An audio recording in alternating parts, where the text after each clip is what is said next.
very distinct part of our business with small craft.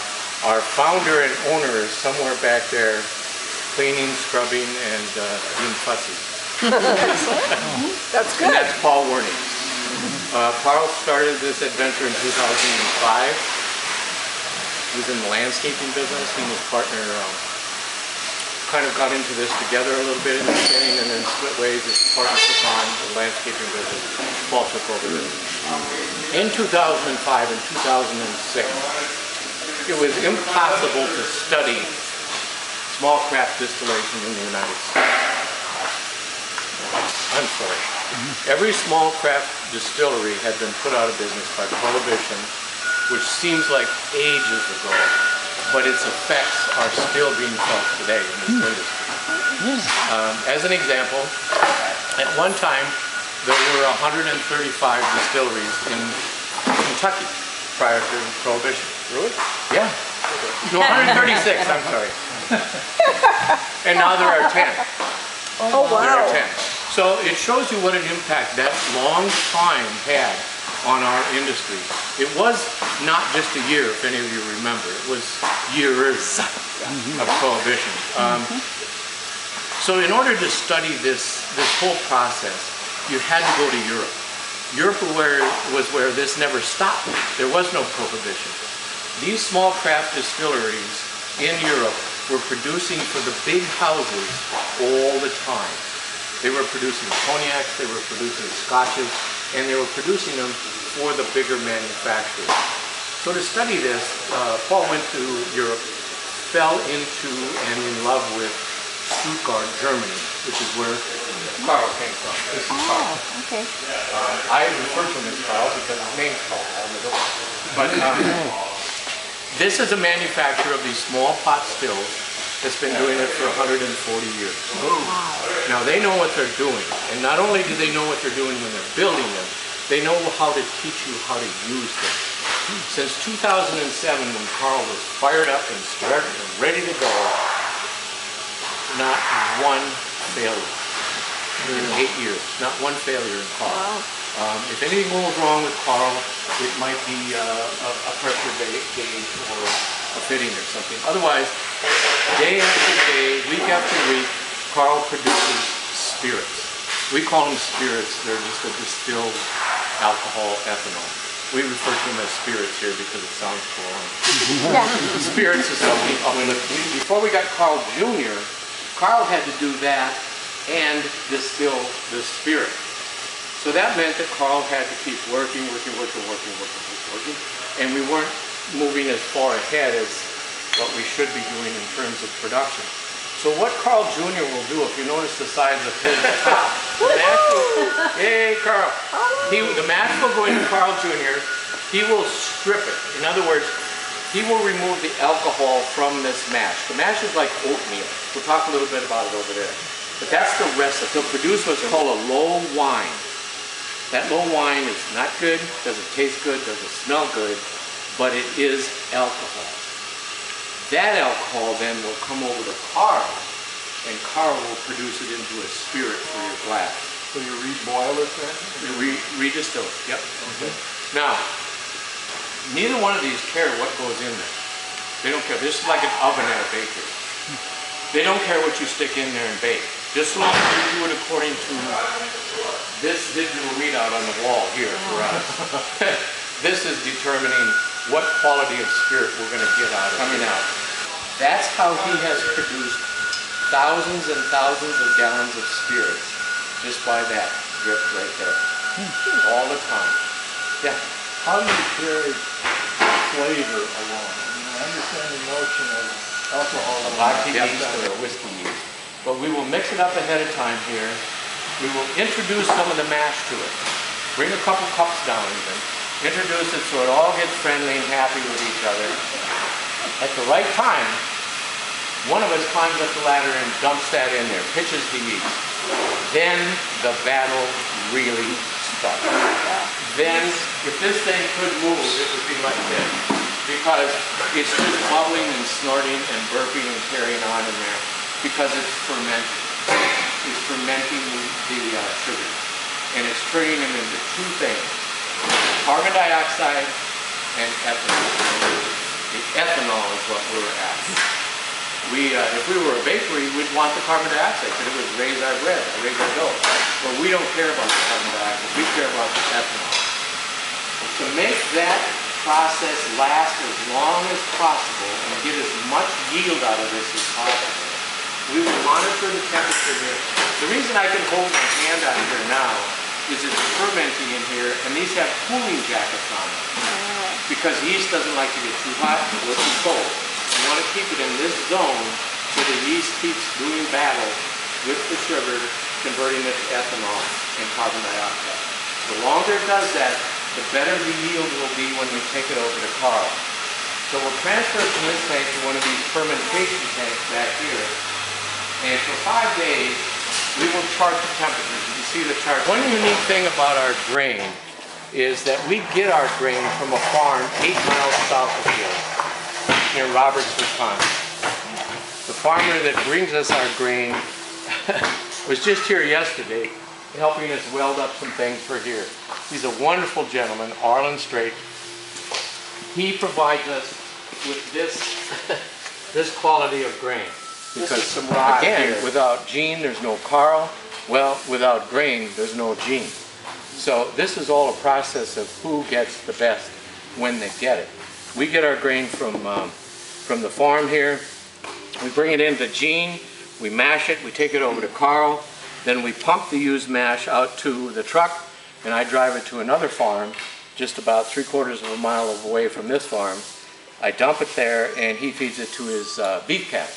Oh, wow.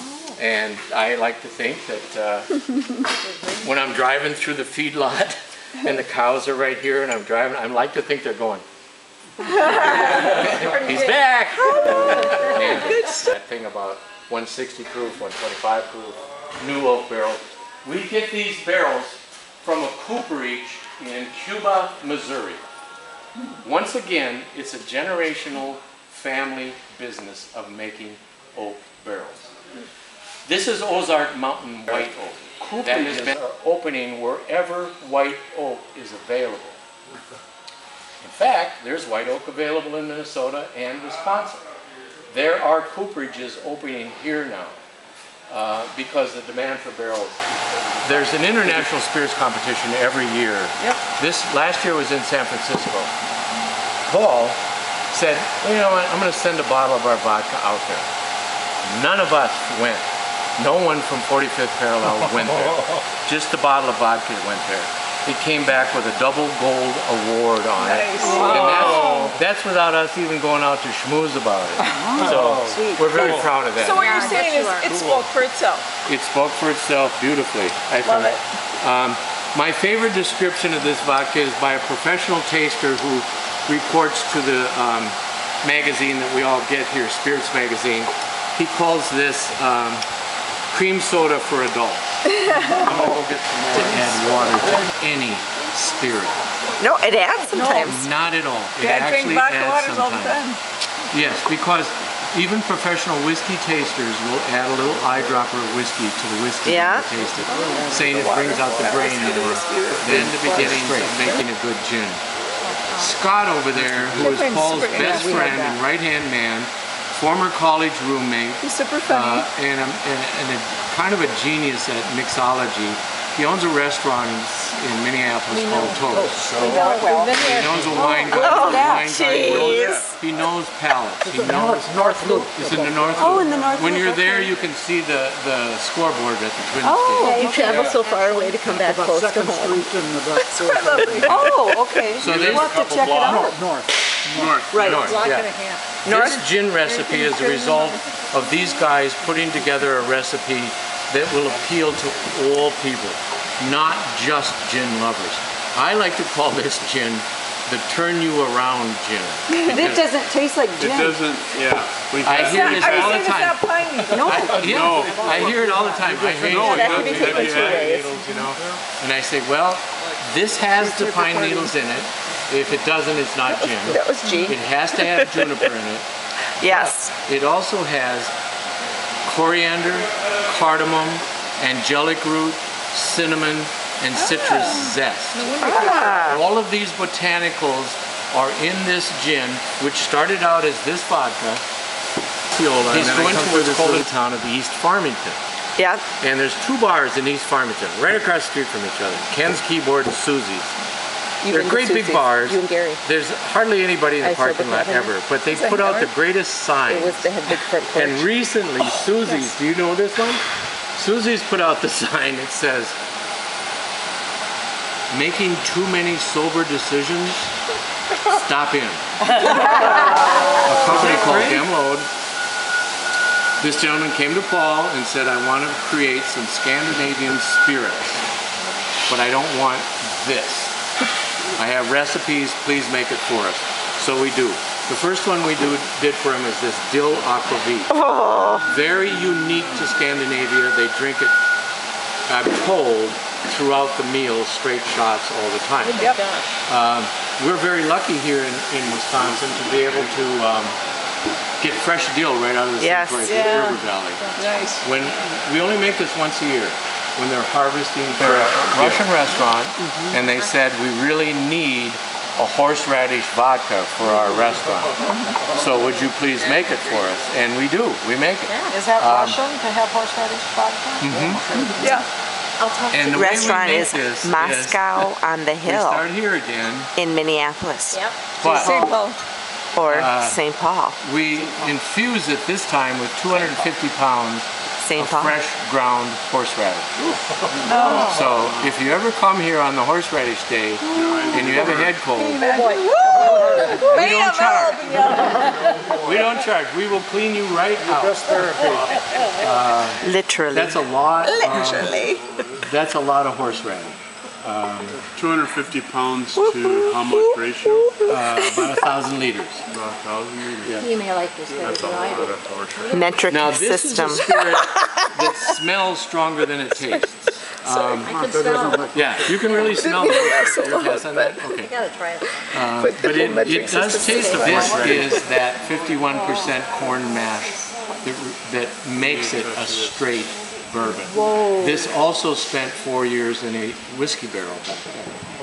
So that's why it's so smooth at the front when you put it in and smooth at the back when you swallow it. It is wonderful. And don't be afraid if you want to add a little water to it, make it extended or So whatever I'm you want trying to do. the straight whiskey, and a straight whiskey is a pure blend of whiskey that has no other additives or whatever, and I completely forgot what he told me. But I'm going to try this for the very first time. So, Dun dun dun. hold on. Dun dun dun. It smells like alcohol. Duh. No. And who's going to let It's whiskey. it? If you're letting your I'm whiskey having a very bad college flashback. And it's just, if you're a whiskey drinker, it's a very lovely, smooth whiskey. Yes, If it you is. like whiskeys. I'm your man. Thank you. It just doesn't want to be worked with. It just, there's a big white spot on the ground So he right there. says that some just rye came right out. whiskey is You had half a rye. Spicy. Whereas corn is the other Yeah, that's right. Corny. one. Corn and more sweet. This is, rye was the first cocktail in the United States. It's called a Sazerac. Sazerac. I've heard of that. It came from New Orleans. The ports were open and rye was the whiskey coming in because rye grew all over Europe. Corn didn't grow so very well back in those days. No, because I had water in it. Yeah, so they remember what it tastes like. It smells boozy. Even though I can't tell what it smells like, but the effervescence is strong. Now this one's supposed to Jesus, be Mary, more Joseph, spicy, that's good. not so sweet. Not enough old I don't and know. smooth. I guess Whiskey and not. me. It looks like, yes. So here we go. Here goes. Yes. Do it. Do What's it. interesting is the proof of these two are almost identical, And but this one tastes stronger. Doesn't it? Tastes like higher proof because of the grain, the rye grain. The rye grain makes it taste a little. These are our products. Scott came back from Italy and he said to Paul, "This was not even a we should. We kind of." He said, "We will make cellos." Good. Because I love cellos. I was in Sorrento, Italy. I gotta have cellos. So we make cellos. But how we make our cellos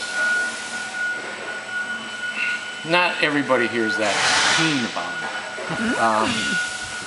it. To make this limoncello, for instance, we zest by hand 1,500 lemons. Oh, By hand. So how else would you do it? And it goes, of course, infused into our vodka. Of course. We make our own simple syrup. So what you see here for color and what you taste is just from the zest of the lemon.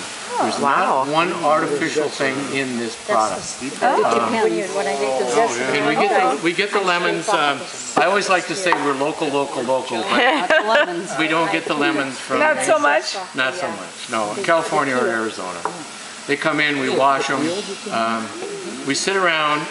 We each have a 5-gallon pail full of vodka. Oh my gosh. Is it a competition? No. And we have an infusion bag, like a cheesecloth bag. A pail of vodka?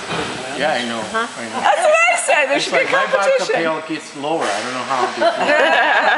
Yeah. But when I first started doing this, I got my butt chewed out because I didn't know zesting was an art. I thought it was like peeling a potato. Oh, no white. Yeah. Like, So what is it? no white. That's the bitter. White. What is zesting? How do you Zest, you just take that peel. Little tiny top off outer the layer. Yeah. You No don't take white. any white or Yes, it's bitter. okay. No The white. white's bitter, And yeah. that No is good. I make limoncello. Yeah, it is a pain. the white lemons in? Lemon I throw them in zest cars and full the by. recipe. I hate those damn lemons. When I'm done with those lemons, I just want to chuck them at anything. So you use none of the lemon, just No. this little... Just the zest on Just the zest. The lemons are available to anyone who wants to come and get them. They only have about a day's life That's Right. true. Yeah. once You don't the have zest any- is yeah. gone. So got if they're series not taken in that time, we do have to throw them away. You know, but if you take the lemon, the meat of the lemon, and get the juice and stuff out, you can freeze it. Yeah. Makes great Oh, lemonade. that's a good idea. I never Well, thought about if that. I had to work with that lemon, it would never become Ready to anything. mash it. No lemonade for you. Yes, I'm gonna mash it. No lemonade for you. I'm not the brightest star in the sky. When we made the Orangecello, they said, "Hey, look, you only have to zest 1,000 oranges." Wow, cool. Yeah. Till I started, I thought, wait a minute. It's the same amount of strokes. It's just this is a bigger thing. A little bit. It Yeah. was a psychological game. Sons of bitches. Sons of bitches. I didn't say that out loud. That's my favorite. I might have said that out loud a few times, but I wouldn't blame you for nothing.